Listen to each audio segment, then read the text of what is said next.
Hi, and welcome back to Build Mode. I'm your host, Isabelle Johannessen. And this season, we've been exploring go-to-market strategies for founders. But today, we're flipping the script and exploring how VCs understand their own go-to-market strategies, not just for potential portfolio companies, but also for their own funds. I had the chance to talk to Ross Fubini from XYZ Ventures, as well as Leslie Feinzag from Graham & Walker Ventures, about the strategies that VCs use to differentiate themselves and build trust, not only with founders, but with their LPs as well. I really enjoyed this conversation. Not only do we get a sneak peek inside the black box of venture capital, but Ross and Leslie gave some really great advice for founders to have a framework to understand which VCs are really aligned with your vision as a founder and which are just maybe out after a hot deal. So let's dive into what VCs are really doing to win you over and how you can use that knowledge to build the right partnerships.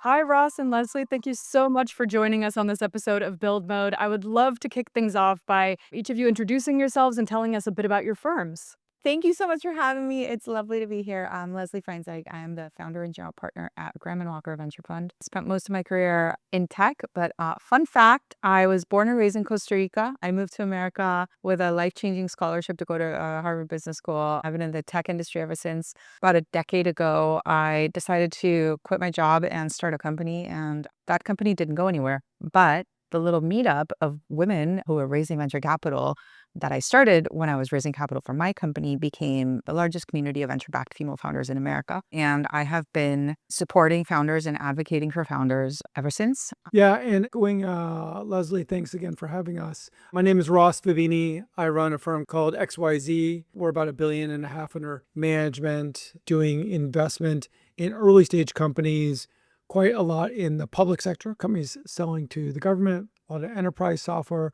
a lot of fintech software. My own background is I trained as an engineer working at companies like Netscape that nobody's going to remember anymore because I'm 1,000. I remember Netscape. We remember Netscape. I started a company, sold it SuccessFactors into SAP, and been doing venture stuff for about the last 15 years before starting these funds in 2017. Okay, so you both founded your firms around the same time, but I'm sure your paths were very different. Can you talk about what it was like to raise your very first fund? I usually go first. I think I'm going to bet we had a very different experience. Well, I'll tell you, my experience was it was a horror show. I mean, oh Okay, my maybe God, not. raising first funds is so genuinely difficult. And maybe I'll say two things about my experience that led to a lot of learning. The first thing was that, when you go and start a venture fundraise, the reality of venture is it's all just the work, like finding the people, paying the people, doing all that work. To raise the first fund, my own view is that you have to have a shtick, like something you believe that's like you fit uniquely in people's brains that's different. Back in 2017, I believed in this little known company called Palantir that was doing some interesting data stuff. And I had been an intimate to it because I had introduced the first employee to the second and was an advisor and an exec coach and investor in the company.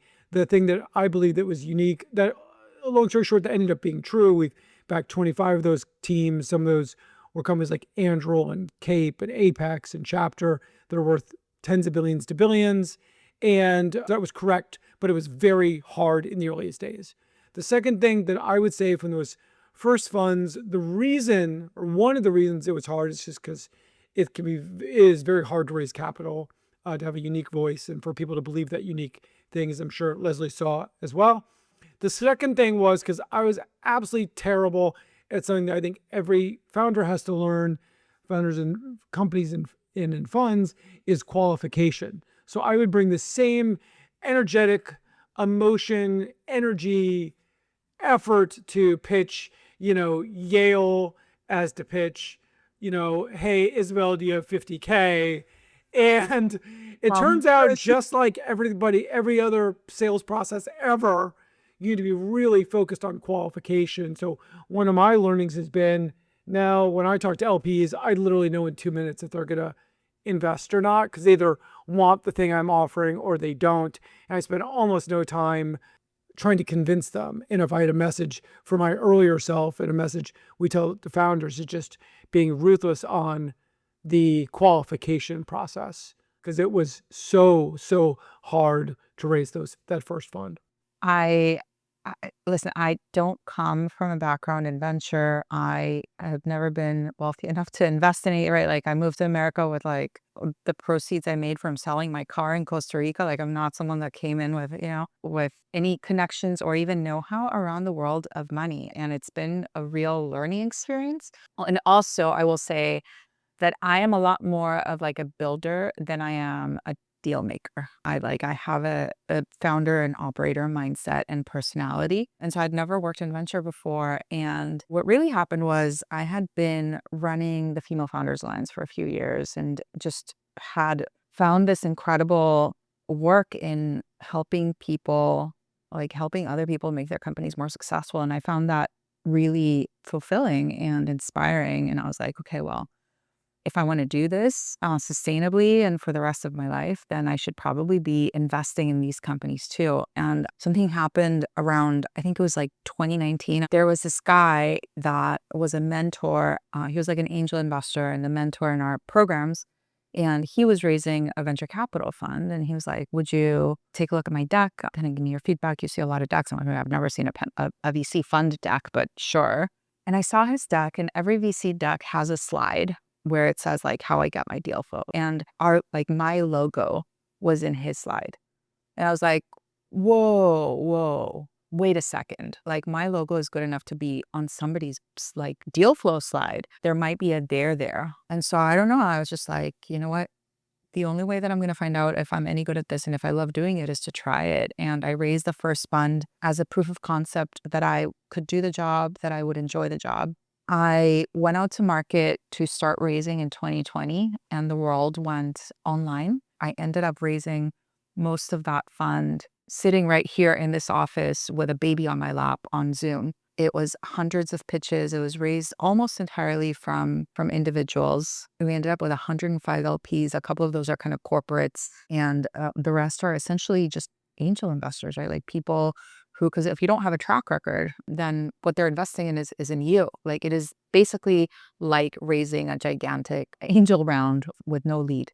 That was the first fundraise. I've gotten a lot better raising ever since.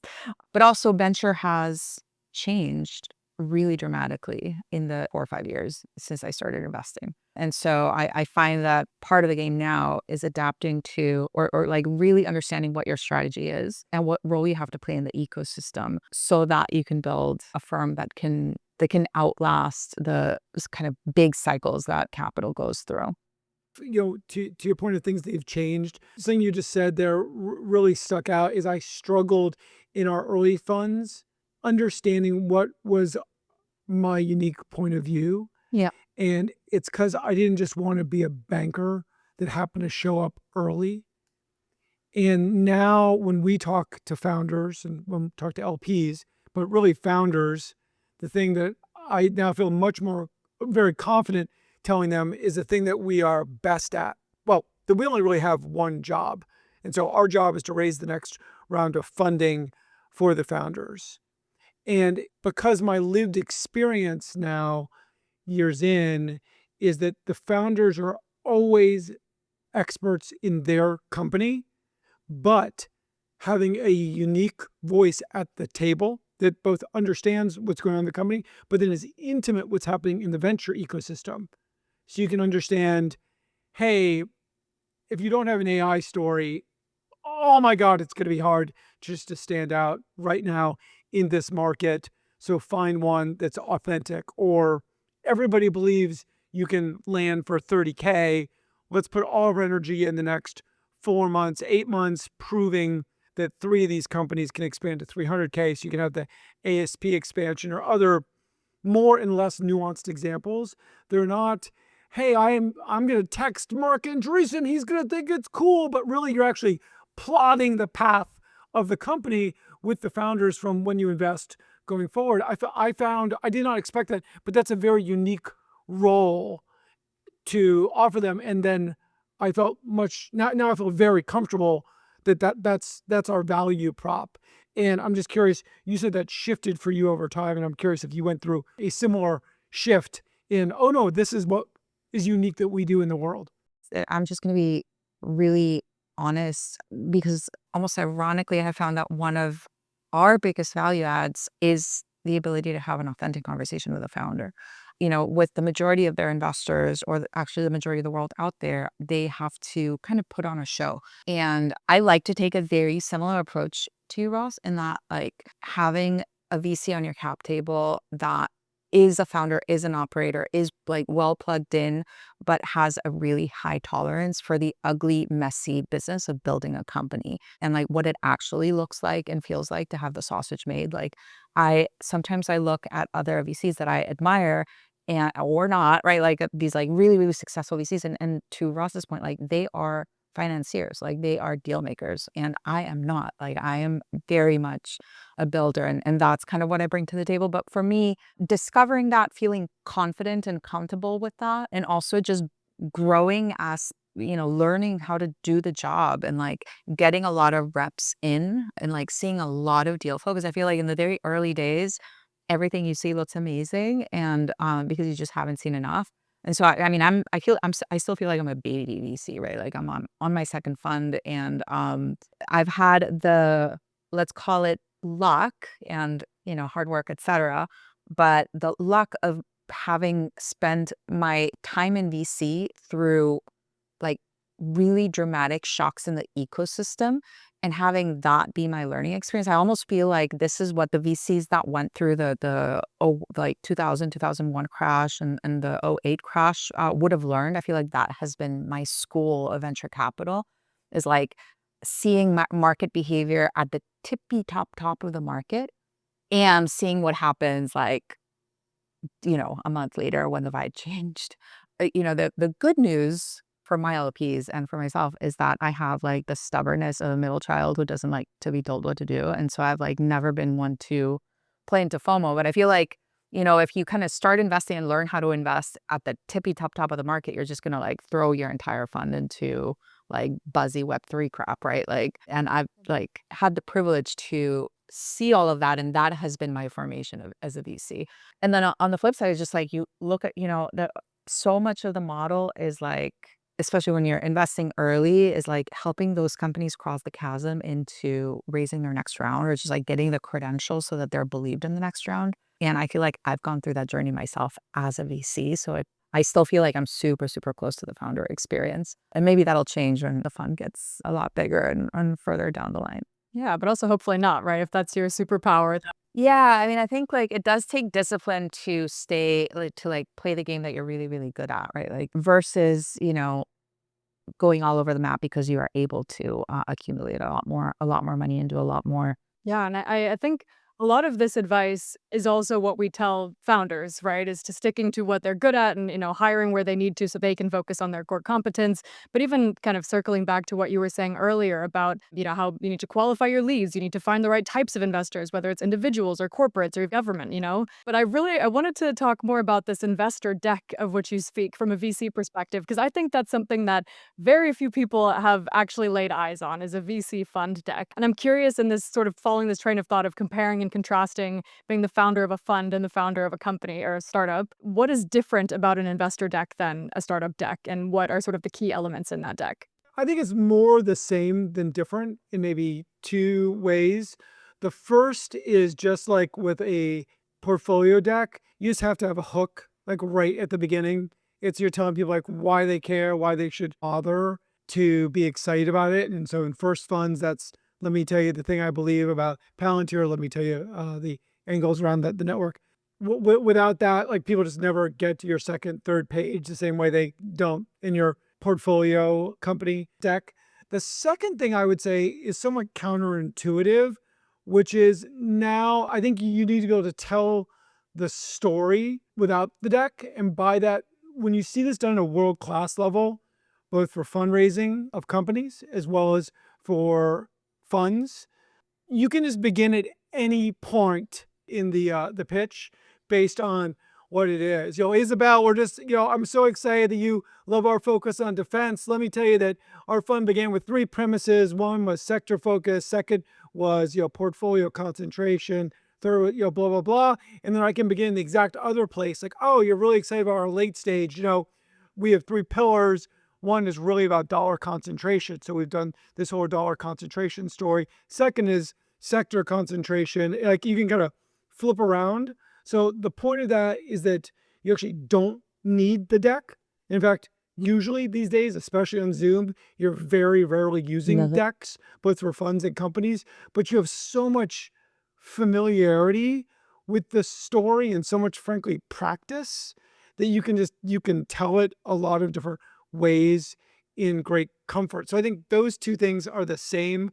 The thing that's maybe different is you have to have clarity around a different set of mechanics. So for companies where it's the go-to-market, price point, ICP, here I really think it's what's the portfolio construction? What are the things that you can show, especially over multiple funds? You've got progressions. You had a theory that you're able to concentrate more dollars and own more over time. Have you done that or not? If you're a generalist fund like us, if you've picked a series of sectors and show that story. So that's those are things that are more unique to the business of running funds. By the way, I want to tell you one thing that is a funny uncomfortability, which I'm sure Leslie's had as well. Like once you're practiced, there's a part of me that feels, I guess, like a salesperson, or really embraces being a salesperson, or even a politician. Like I know where my jokes are in the openers. I know the stories I tell 4 times. And the founders are the same way. Like, here's the great narrative of why I met that customer. Like, and they're true. So that's really funny because when like I said, I raised the first fund through COVID when we were all working from home. And so I was like in this office and my husband was right behind doing his work. And so the poor guy sat through like 150 times of me telling the same story and jokes. I was like, oh my God, I hope you still love me after this because I sound so obnoxious. Like, can you imagine hearing the same damn like intro? That it is completely true. Like it sounds really natural because I've practiced it like 1,000 times.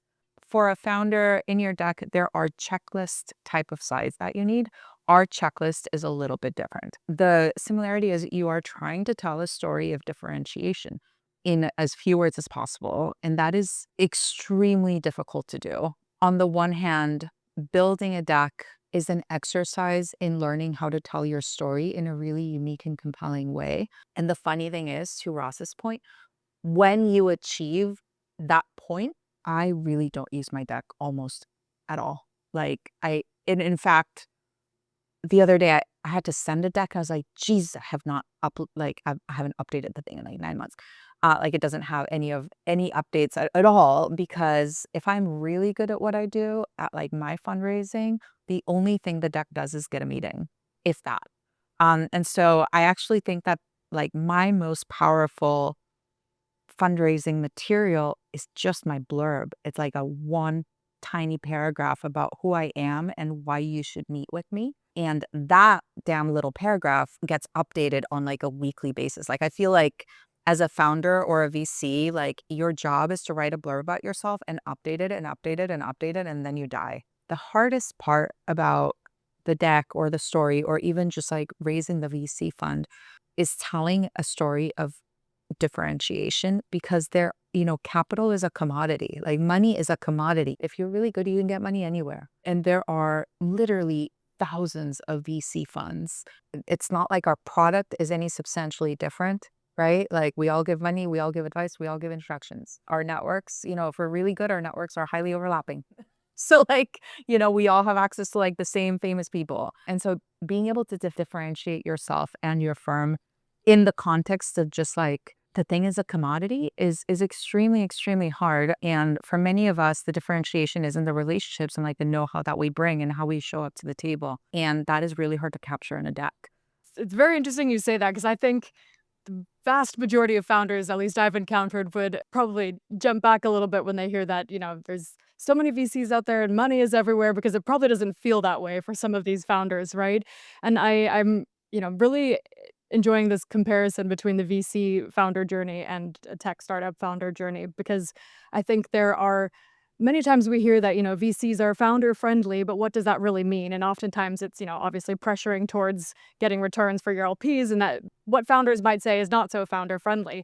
But to really realize and internalize that VCs have been through a very similar process that the founders that you work with are going through and can at least empathize and advise on that process, I think is something that a lot of founders want to hear more about. And particularly this part about, now we have the deck, we have the pitch. How do you then go about building your target list of LPs as they would a list of investors? What does the landscape of LPs look like? Can I actually jump in before I answer that question, just on something that you said there, which is that VCs can be founder friendly because we've gone through the same experience. But this is actually this conversation is not a representation of venture capital. You are talking to two people who have built and raised their own VC firms. And that is actually really rare. So most VCs are career VCs, they have jobs at other firms and they have never raised capital before. So this is actually quite a unique experience. I do think that it makes a VC like Ross or like myself have a lot more appreciation of what the founder journey is. But most VCs don't have to go through this, right? Particularly in multi-partner firms, you have an investor relations person and they go out and they do the fundraising. The other thing, by the way, that I want to build on that. This is neither good nor bad, but it's just different. Is I was talking to somebody else, is at another big multi-stage firm. Is like, oh, well, I know how the game is played, and I'm like, oh, sir, there is no game. There is just finding the best goddamn people, trying to get money in them and helping them. But it's because he was in a bigger organization, And I think to Leslie's point, yeah, I think whether it's Josh Koppelman, Aiden at Felicis, pick a person that's a builder. He doesn't take it away from other people that join firms, but there's just a different mentality. And I think some of that mentality is I am not going to die. I'm going to find victory through this. It's not, I'm happy to be here, There's no shade in this at all, but I do think it's really important for founders when they approach a VC to understand what type of VC they are. Because I think about when you think about someone like me or Ross, we are the GPs, we own our firms, we own our AUM, we build our own portfolio, and we are thinking across the entire portfolio. And really, our own evaluation is whether we can raise the next fund or not, right? We are evaluated over a very long period of time. Versus the VC who is employed at a bigger firm, they're evaluated on an annual basis. Right? They report to someone, they are kind of optimizing, maybe not for the entire firm's portfolio, but for their specific deals that they can make. Maybe they can only make one or two deals a year. I think it makes their approach to investing and what they're looking for quite a bit different. And so I usually do coach founders, when you're going to go out and pitch, particularly at the early stages, are you pitching to a VC who has a purview across the entire portfolio? Or are you pitching to someone who is optimizing for the one deal they're going to make that year? What about from the LP perspective? I imagine it can be similar, right? If they're doing, a family office might do, fewer deals in very specific targeted industries versus a more, institutionalized LP. How you come into raising your fund makes the answer to that question very different. If you're breaking off of a larger firm and you already have institutional LP relationships and an institutional grade track record, then you probably just go to the same LPs that backed your prior firm and they will follow you. Versus if you are raising a fund as an outsider, as somebody who has not worked in VC before, then I think that it is a lot more of an angel fundraise and it takes a lot more time to graduate into institutional relationships. And so it's a lot more likely, like myself, your first fund, your second fund are going to be individuals, family offices. And it's quite rare to get an institution to commit to fund managers in the earliest fund. So you need kind of a couple of reps. I'm only just now graduating into institutional LP relationships. I would say, yeah, we have the great fortune of having two different lenses because we're at a different phase. And so all of our LPs are institutional investors, which is great. But the actual lived experience I had is maybe two things. One is this, I want to put further bit of energy on you can just tell immediately. I mean, whether people want to do the thing that you want to do. And I just feel so strongly about that. Even now, when I meet other large institutionals, I can tell instantly if we resonate with them. The second thing is I'm so unbelievably lazy. We really only talk to people through referral, which is a great fortune. But I also think in the earliest days, that was the biggest benefit, is asking our LPs who are the other people that they want to co-invest with, that they thought had a similar strategy. Again, because you're trying to drive qualification. We'll be right back after a quick break.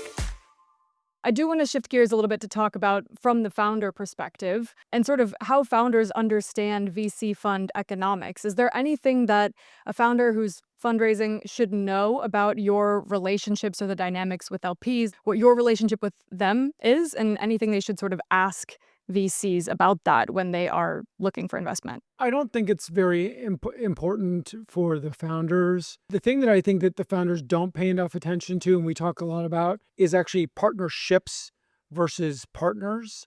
So if there's a place that people should put more intellectual awareness, I think that's not that, hey, Isabelle loves me, she seems excited, she's doing diligence. It's paying attention to the full partnership and like, hey, every security deal they've ever done, they've lost money on, or they seem to only be doing deals that are north of $1 billion, or the other extreme, or, they don't seem to they get frightened at anything that's over $10 million post, and paying attention to that, because I think there's a lot of head fakes that happen in larger partnerships where if the founders are paying attention or talking to us or their existing investors about the partnership dynamic, I think that's something that people would benefit from paying a lot more attention to.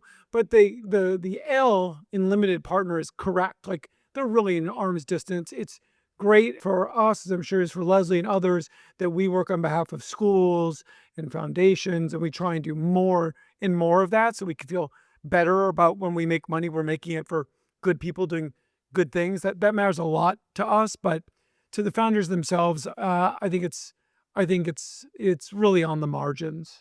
That's a great point. And I almost I feel for founders because it can be really hard to know how a partnership works together if you don't have experience with what are the power dynamics, who needs to be convinced within a multi-partner firm. Those are not obvious and end up having a lot of repercussions on their investing decisions and how they show up afterwards.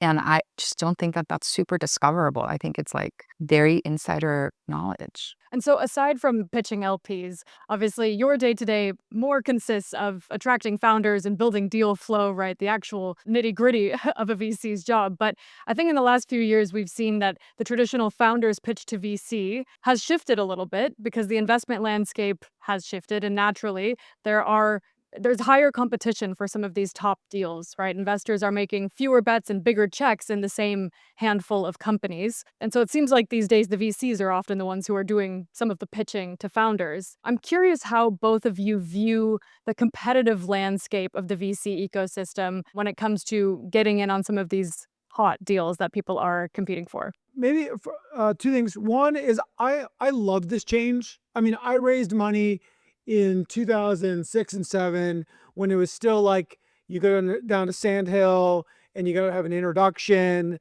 and it's all this process that involves some amount of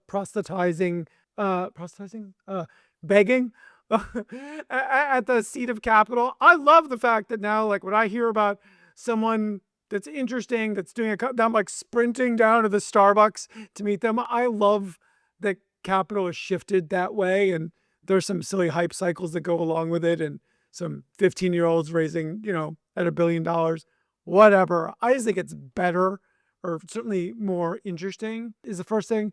The second thing is that we tend to, I see finance as the Amazon River. I think there's lots of water. You can make money in lots of different places. We really stick to our networks and a set of people that we think are exceptional, and then those people introduce us to other people. That's where we spend a lot of our time. So that could be customers that tell us that there's a problem that exists in pharmacovigilance, which is a really boring, giant category of pharma.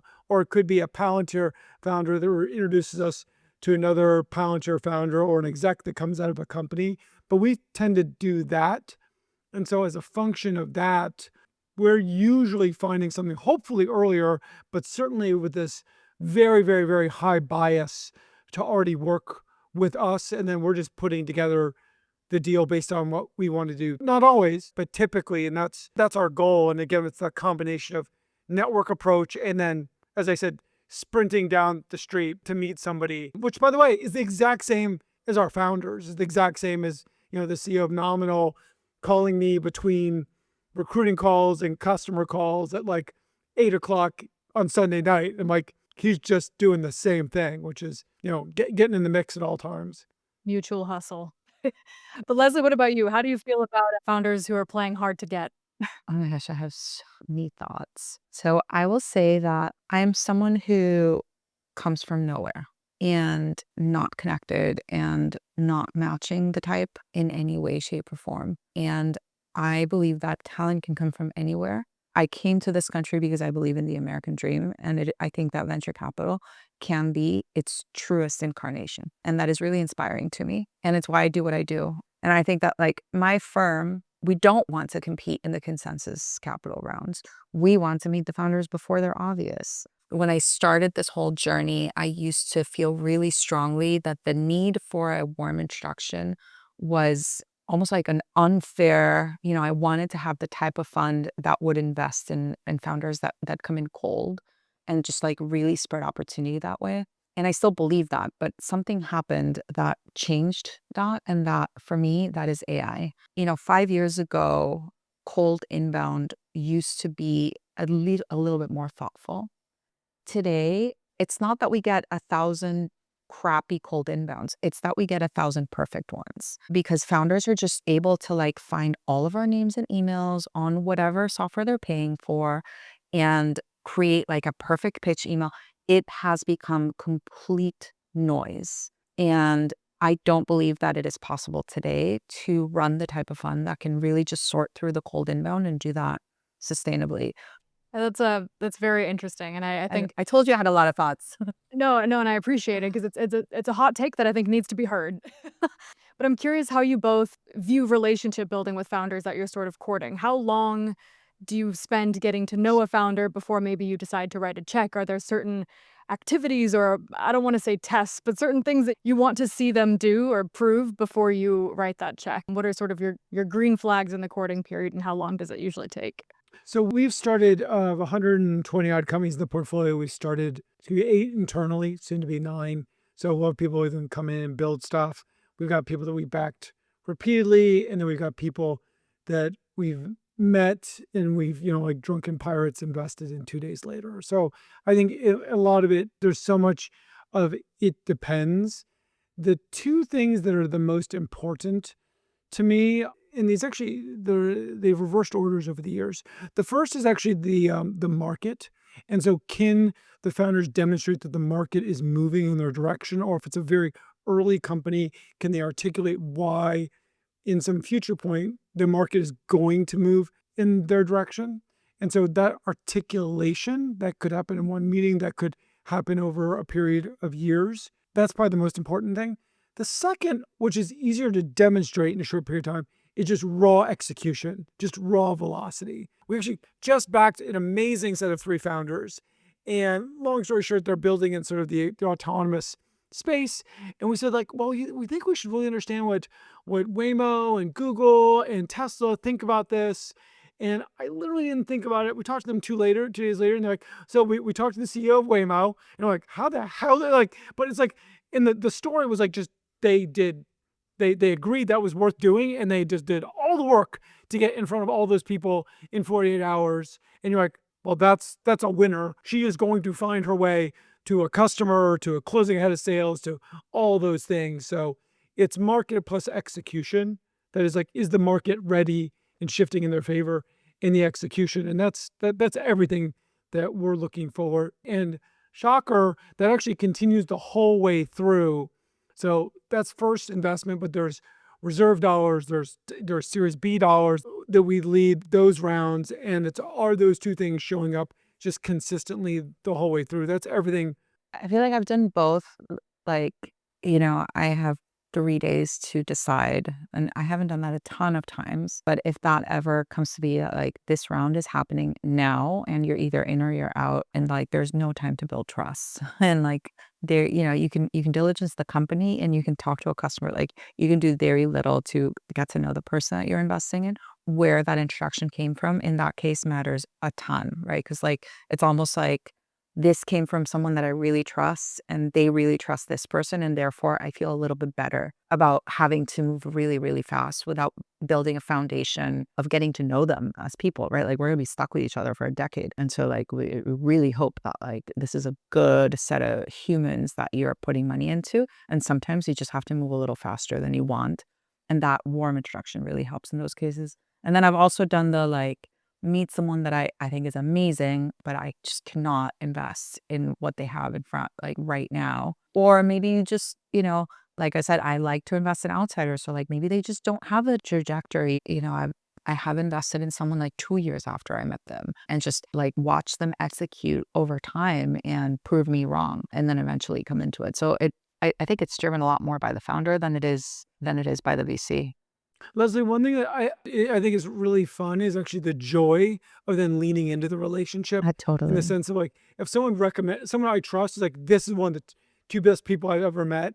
Like I am like so wired to just give them money. Yeah. Is there like leaning into the trust aspect of the Mm. network because it's worked so well, and that's an unexpected. It can be scary, but usually it's like, oh, this is so exciting. Leslie said this is the best Yeah. person. Like I love to get those. Like, yeah, I love to get those. I just, and my then last deal was one like that, yeah, where it's like yeah, a founder in the portfolio is like, if I get to tell you to invest in one person, this is the person.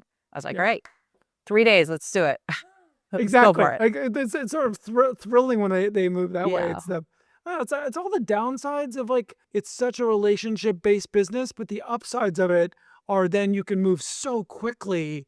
It's not always right because venture, but you can move so quickly, and I think that's fun and joyful. Yeah. It's really cool. Like Unexpectedly so. the part of the job that where you get to believe in someone and do something about it is probably my favorite. I think I see a lot of founders who will either say, I'm raising right now and have sort of this rush timeline. Maybe they're trying to create investor FOMO, or they say, no, we're not raising, and they sort of stop having investor conversations. But in reality, it sounds like more than a no, VCs are often giving a not right now, right? Give us some time to build this relationship. Don't go and approach VCs when you're desperate, but rather start early and start cultivating those relationships. I think on the flip side, to end with some founder advice, we often see that a lot of VCs claim to be value add and have all of these additional resources to offer founders. But like you said, Leslie, money is a commodity, and there is still, many opportunities and options for founders of who they should take capital from. So I would love to hear each of your 3 key things that you would advise founders to consider when looking at different sources of capital, but investors in general. Oh, if you don't mind, I'm going to go first because I only have 3 things. Like I just have such a simple rubric, and I talk about it all the time, which is it's person, firm, terms, and the terms almost always collapse. So the reality is it's what Leslie said. You're with this person for forever. So it's everything from like, are they fun? Do you trust them? Do they have the juice to get the deal done? It's everything around this human, and then the distant second is this firm going to be helpful? Is the brand accretive? Do you like the other set of people around the table? Do you like the morals of the firm that you can discern? And then the terms behind it. Yeah, I don't know that I have 3 things. I completely agree. I mean, money is a commodity, but people are not. And you're going to have a relationship with whoever is the steward of that money for a really long time. When it's an angel investor or a GP-led firm, then that is the person. When it's a multi-partner, larger firm, that may not be the person, right? Like they may end up dropping off the board and kind of handing off that board seat to somebody else. So in those cases, firm matters. So I think like diligencing the person, and some things that I would add is that you get to build a team with the money that you're raising, right? Like you're probably not just going to raise from a lead. You're going to fill it up with either other firms or with strategic investors or with angel investors, especially in the early days. And I think that you almost get to like fill your bench, right? Like make it work for you. Not every investor needs to fill the same job on your cap table. Like some of them are there because they bring the money. Some of them are there because they bring the name brand. Some of them are there because you need somebody that you can call when shit hits the fan, right? Like, and to have like a real conversation with. I like to be like, my value adds were like, I like to be the call before the board call, right? Like the one that you practice with. So yeah, every investor brings something different. Once you have that lead, you almost like get to decide what you do with the rest of the round. And I think that is a privilege for founders, and I think that they should use it intelligently. Thank you both so much for joining us. I think your insights are invaluable to a lot of the founders listening, right? I think VC can sometimes be a bit of a black box to many people, and to hear your candid thoughts is really valuable. So thank you both. Appreciate it. Thank you. This is really fun. Thank you. Well, I hope all you founders were taking notes, because Ross and Leslie are chock full of advice for helping you build the best possible relationship with your investors. And now we've got a treat for you. In this Field Notes segment, we asked VCs for their most creative ways that they have courted founders. I will let them now take it away. Hi, I'm Eddie, an investor at Scale Venture Partners, where we back early stage founders. One thing that I've been thinking of recently is how can we stand out with the founders we want to support? And I had the idea of doing customized swag for the founder and company instead of doing kind of generic swag. So actually the last deal that I worked on, GCAI, who's building AI for in-house legal teams, I had found out that Cecilia, the CEO, has 4 young daughters. And so I thought, what better swag to get them than personalized scale ex-GCAI Labubu's?